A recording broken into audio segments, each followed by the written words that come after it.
Welcome to the deep dive. Today, we're looking at some reports that really paint a picture of South Korea's financial sector being pulled in, well, almost opposite directions. Absolutely. On one side, you've got these really tough new legal crackdowns, especially on internal crime. Right, unprecedented stuff. And on the other, a massive multi-trillion won strategic race driven by huge demographic shifts. It's this collision, isn't it? Law, risk, and just enormous opportunity. What we've seen shows the government really bringing down the hammer on insiders who abuse trust. While at the same time, the big players are aggressively pivoting, chasing that growing silver economy. Exactly. So our mission today, let's unpack these forces. Accountability versus ambition, maybe.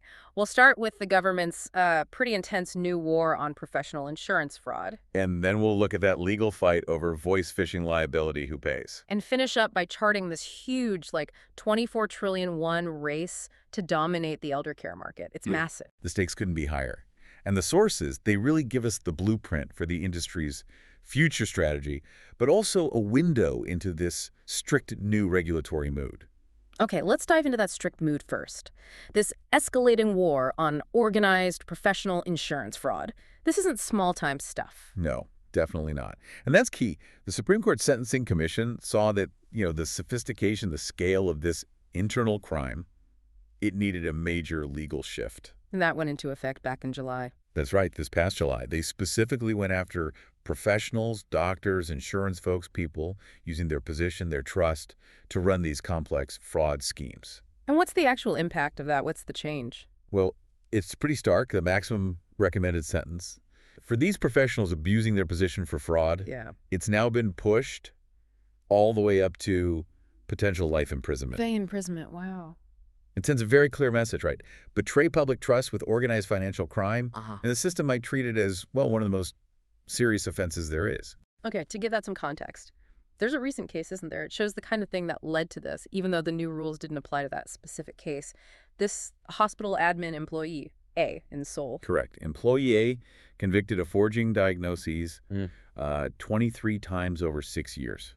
6 years. So altering existing patient records, claiming insurance money that wasn't due. The total fraud was 54 million KRW. Which is roughly, what, about 40,000 US dollars, give or take? Something like that, yes. And despite doing this for years, A got a suspended sentence, community service, because the case was filed just before the rules changed in July. Exactly. And that really highlights why the authorities felt they needed that life sentence threat on the table.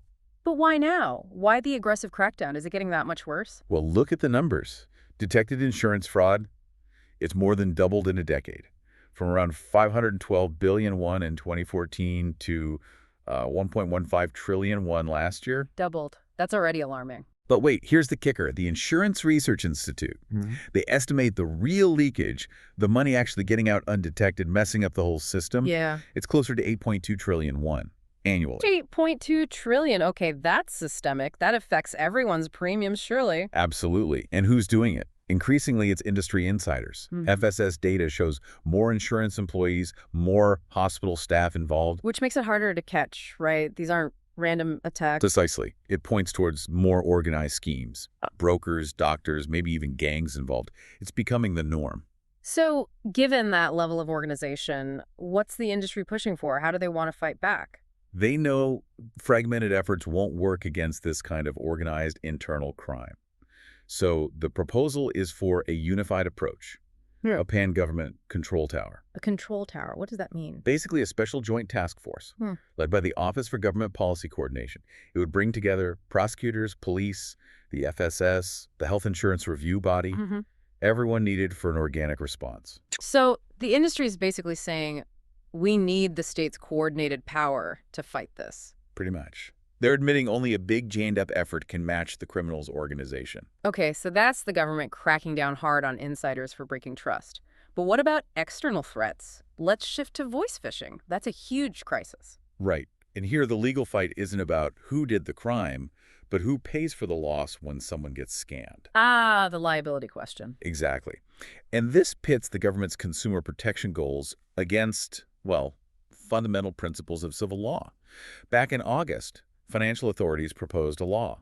The no-fault liability one. That's the one, requiring financial institutions, FIs, to compensate voice phishing victims, even if the FI itself wasn't actually negligent. So the bank pays unless they can prove the customer was, what, grossly negligent or intended the loss? Precisely. And the pushback was immediate. The Korea Federation of Banks got a legal review from the Huawei law firm. And what did the lawyers say? They argued it flat out contradicts the core principle of negligence liability in civil law. The idea that you need malice or negligence before you can assign blame or liability. The basic idea being, why should the bank pay if it did nothing wrong? Were there other specific issues raised? Two really critical operational problems flagged in that report. First, the burden of proof. Right. Who has to prove what? Under the government plan, the FI, the bank, has to prove the consumer's gross negligence. But think about it, only the victim really knows the details of the conversation with the scammer. So the bank has no real way of knowing what happened in that interaction. Exactly. It creates this huge information asymmetry. Makes it almost impossible for the bank to meet that legal burden of proving the customer was grossly negligent. They're fighting blind. Okay, that's a major practical hurdle. What was the second issue? Potential for moral hazard. The idea that if you guarantee compensation, people might be less careful. That's the argument. If FIs are forced to pay out regardless of their own fault, does it reduce the incentive for consumers to be vigilant? The law firm warned it could, maybe perversely, lead to more voice phishing because there's a safety net. But what's the counter to that? Don't the banks have way more resources to fight cybercrime, update security? Isn't this just the cost of doing business digitally? Why push this no-fault idea so hard? And that's the tension, isn't it? The legal review actually points to international examples, like the UK. What do they do there? Compensation is limited up to £85,000, and crucially, it's only paid if the victim meets certain duties, like being careful, reporting it promptly, providing info. So even other countries consider the victim's actions? Yes. It shows that global standards usually factor in consumer negligence. So the Korean proposal seems driven more by a strong consumer protection philosophy than by traditional legal fault principles. That philosophical divide over who bears the risk, that's going to fuel future fights for sure. Okay, let's pivot from liability debates to, well, opportunity.